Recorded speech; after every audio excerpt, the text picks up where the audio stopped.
लाहौर से रिपोर्ट कर रहे हैं मिर्जा एमबी कमर। आईजी पंजाब डॉक्टर उस्मान अनवर ने लाहौर पुलिस के शहीद कांस्टेबल मोहम्मद अरशद की नमाज जनाजा की शिरकत। थाना इछरा में तैनात कांस्टेबल मोहम्मद अरशद ने मंशियात फरोश की फायरिंग से जाम शहादत नोश किया।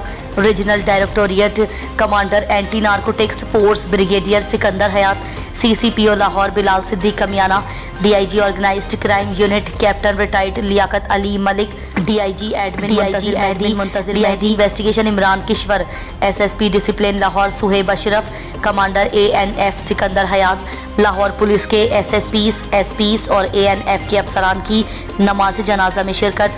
आईजी पंजाब ने कांस्टेबल मोहम्मद अरशद के जसद खाकी को सलामी पेश की, फूलों की चादर चढ़ाई। कांस्टेबल मोहम्मद अरशद की रूह के साले सवाब के लिए दुआ की गई।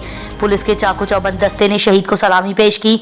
शहीद कांस्टेबल मोहम्मद अरशद का ताल्लुक जिला ननकाना से है। आईजी पंजाब के शहीद के अहले खाना से मुलाकात, किफालत में मुकम्मल ताउन का यकीन दिलाया।